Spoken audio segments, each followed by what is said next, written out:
you're live. Now go to OBS. There you go. Okay, hi everybody. It's Robert Higgs coming from Barren Ridge Vineyards. I'm the son of John and Shelby and the general manager here at Barren Ridge. They started the winery and I'm the third generation along with my wife Angela Higgs. We're going to be tasting a couple wines today. We're happy to be back. Happy that hopefully you're out there watching us. I'll try to keep an eye on who's showing up online. Haven't seen anyone yet. I'll give everybody a few seconds to connect with us. Hope you're all doing well. We have a little crowd here on the patio. I'm just above the patio. People are out enjoying themselves on a very sunny day. And we're happy to have you all back and hope you're all safe and well. So hold on with me one second. Let me just see who's on here.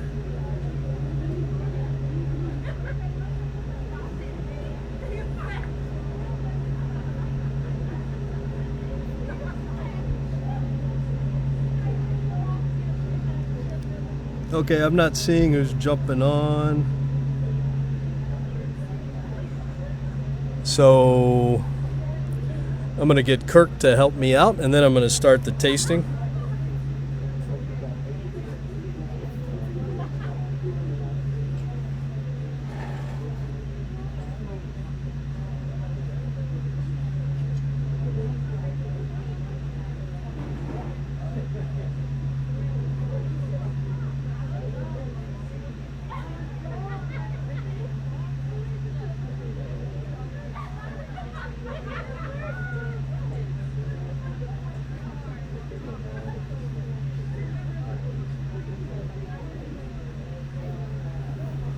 Alrighty, I'm back.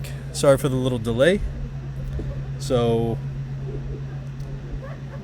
hi Tim Belton, thanks for joining us. Kirk Fox and Ginger, nice to have you out there. So glad a few people are watching. I know a couple people bought our package so that they could taste along. We're going to try to announce these. I hope to announce the next one tomorrow so you have time to buy if you do want to taste along with us. If not, you're just going to get a nice little tasting live.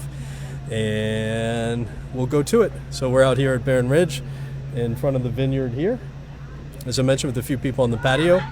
And I got Kirk Fox helping me with all the technical aspects of doing these tastings, which I really enjoy, and hopefully you enjoy too. So welcome back to Barren Ridge Live Tastings on Facebook Live. So we're going to be tasting two wines today. I did send along tasting sheets. So here they are. The first one we'll taste is Alma Ata here with the nice label with an apple tree. And as you see, a kind of nice light wine. Looks like a white wine. And then the second wine we'll taste is the port wine. And you see the old Jazzy Higgs. That's my grandfather who was growing apples here and bought the property in 1934.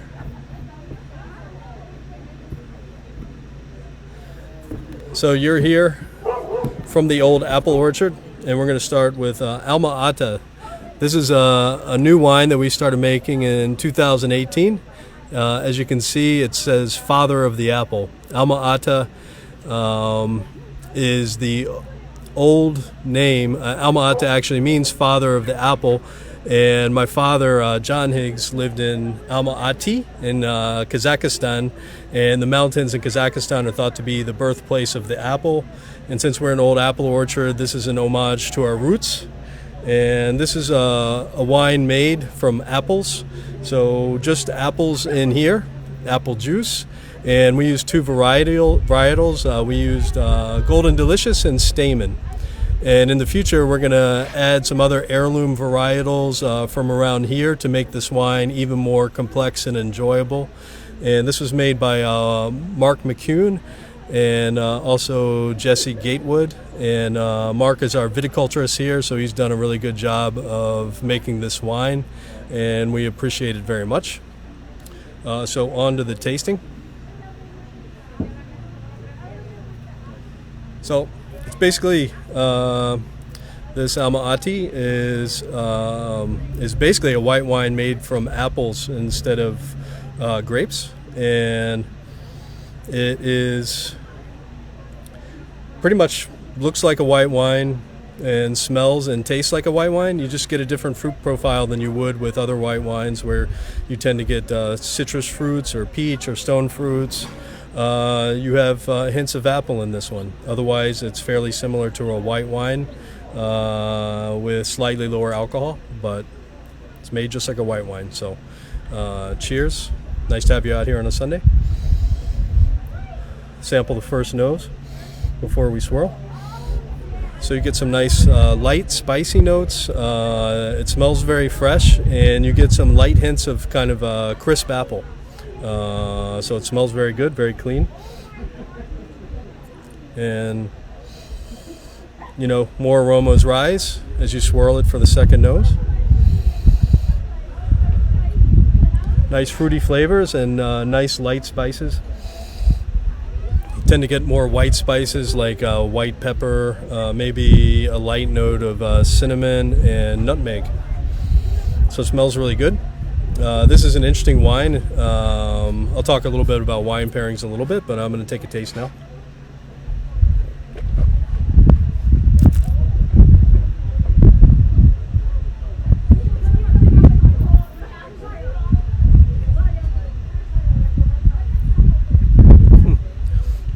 Really delicious, very clean and fresh. You get some nice kind of typical acidity notes that you get from apple. So it has a little bit of green apple on the palate.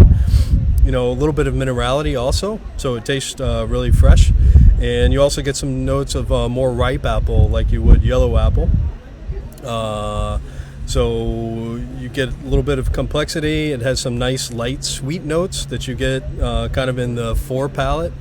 And you get the nice fruit on the mid palate. Then you get kind of a nice spicy little finish. There's some nice weight in the glass. This wine is just slightly off dry. We'll make this one with 1 to 2% residual sugar. So it tastes a little sweet and a little tart at the same time. So that makes it ideal for pairings with foods. And we're very pleased with how this wine turned out. It's really delicious. And it really goes with, we've tried it with our Thanksgiving menu, and it goes with everything from appetizers to main course to desserts. So it tastes great with pumpkin pie. It tastes great with turkey. And it tastes great on its own. So it's a really fun little apple wine, and you know, you even get some slight notes of something like a hard cider on the end of the tasting. So it's really an interesting little wine, and makes sense for us being an old apple orchard. So I'm just gonna take a quick look at my notes, put my mask on the side, and see if I missed anything. Oh, I did want to talk about, so Alma Ata in Kazakhstan, where my father lived for a time, is thought to be the birthplace for apples. So apples moved from Kazakhstan eventually to the Shenandoah Valley, and apples were one of the first fruits cultivated by humans.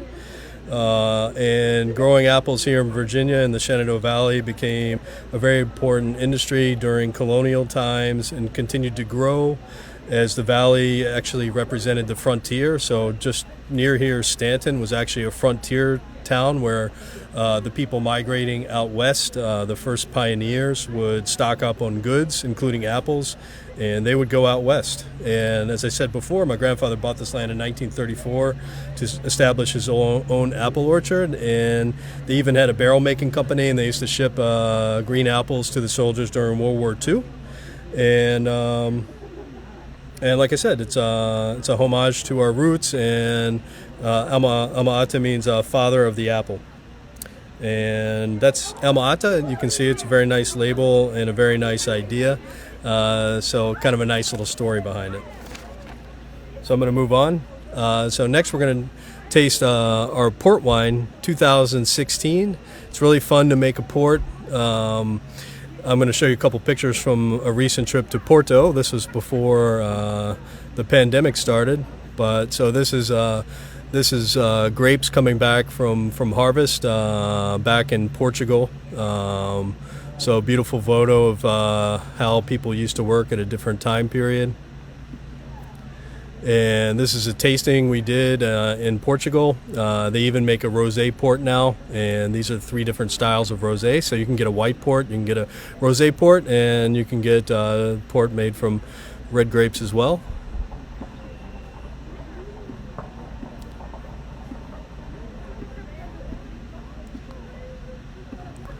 Sorry, just having trouble pulling up a picture.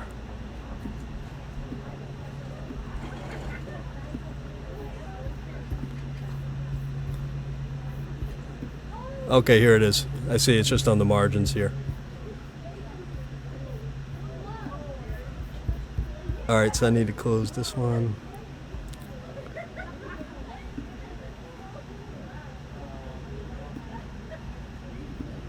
Sorry about that, folks. So this is Porto. You can see the boats down on the side of the Douro River, and that's where they move the casks around, and they get distributed to different places. And those are the port wines again. And there we go. So that's how Porto looks, and that's one of the boats that they use to transfer the casks. As you can see there, it's really a beautiful place, and we hope to take some people there from the winery in the future when we can do trips. We had our first trip planned for this year, and that just didn't work in this environment with the pandemic going on. So that was too bad, but we'll be back to that whenever we can in the future. So I'm going to go back to the tasting. This is our port wine. So you see it's a nice, beautiful little bottle, and it's stamped with what we used to use for the apple processing back in the 30s and 40s. And this is 2016. This is made from 100% Chamberson. Like I said, nice, cute little bottle, typical port wine bottle.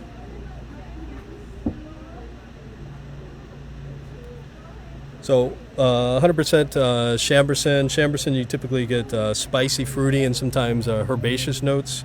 The dark fruit you get is black cherry or dark plum.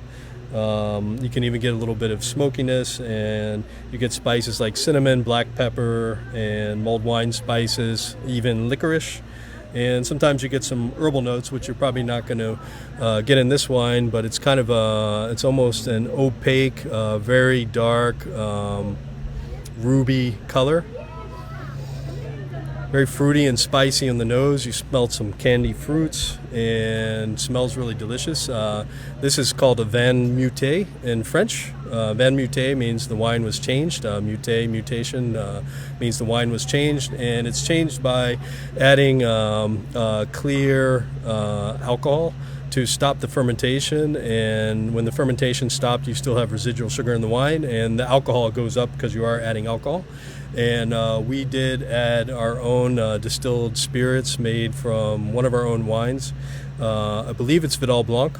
If it's not Vidal Blanc, it's Viognier. So we added brandy to stop the fermentation of this port wine. And I'm just going to go on to the tasting now.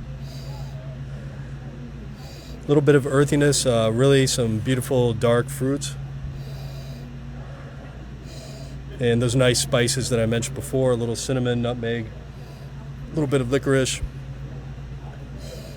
and candied fruits. So we're going to try to get a little better whiff of this one. Just beautiful, beautiful fruit and spices. So we'll take a little taste.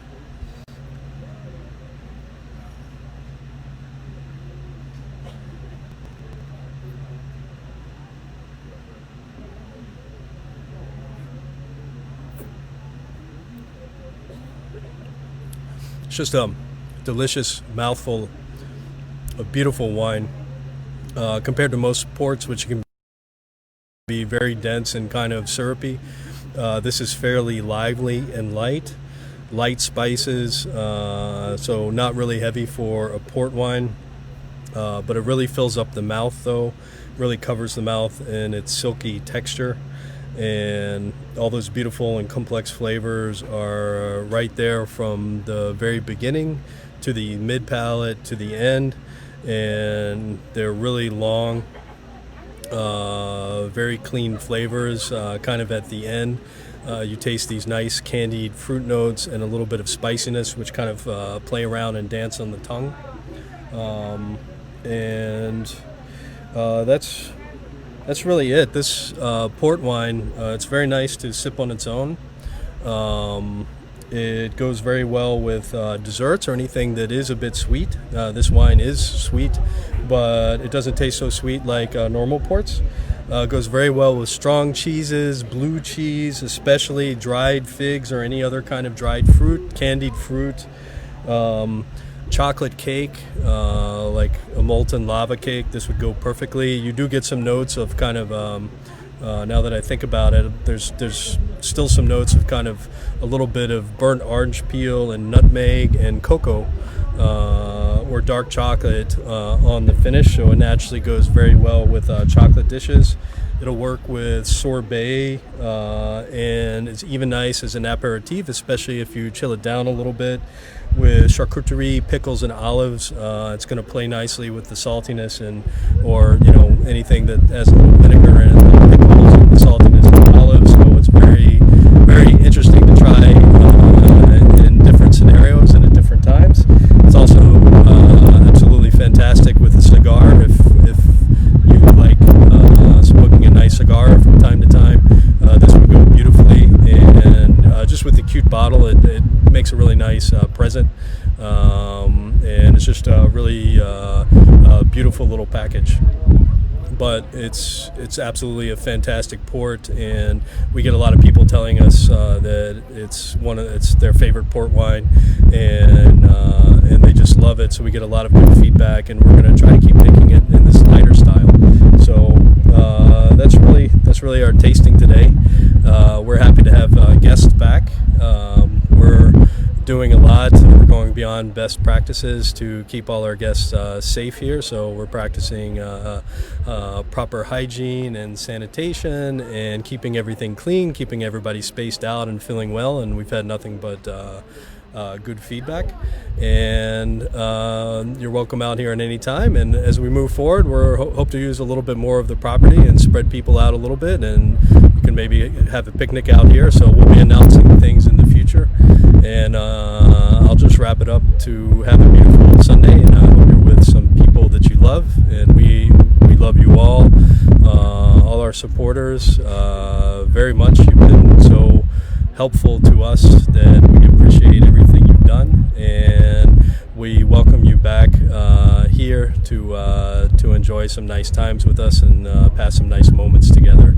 So thank you for joining us on this Sunday afternoon. We'll see you next Sunday afternoon, and love you all. I'm glad you're all out there. I'm just going to quickly say hello to a couple people. I see Kathy Schuller is out there. Hello. Got my aunt, Deacon. Always nice to have some family out there. I got some family in Germany. Holger Kuster. Bruce Lehman says it looks good. That's good. Taylor Horton. Hi, Taylor. Been wanting to connect with you for a long time. Sherry Swannerberry. Hi, Sherry. Worked here for a long time. Sarah James. Stephanie Embry. Ginger Quick. Eric Parmesan from France. Someone my wife has studied with at Suze LaRousse University in the Rhone Valley. Tim asking what we're tasting tonight. I guess you know by now, Tim. Sarah Jordan, she picked up some wine today to taste along with us. And I don't know if I caught everybody. Usually have some more family on here.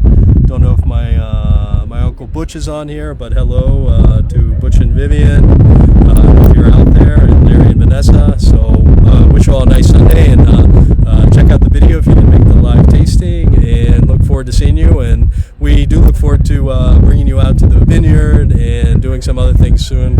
Had some technical difficulties around that, but we're going to do some other exciting stuff hopefully. And we'll just cut out there. I'm going to leave you a little video of a sunset here, and hope you enjoy it. And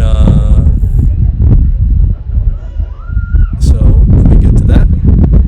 Wish you all a nice evening. And there is this is the last night of the opportunity to see a couple shows from the Blackfriars down in Stanton, and it's really worth checking them out and seeing some of their programming when you get a chance, even if you've never seen Shakespeare before, it's really fun stuff. So if you have a chance, do that. But wish you a beautiful evening, and take good care, and see you next time. Have a nice Sunday evening. Bye, everybody. Here goes the outro.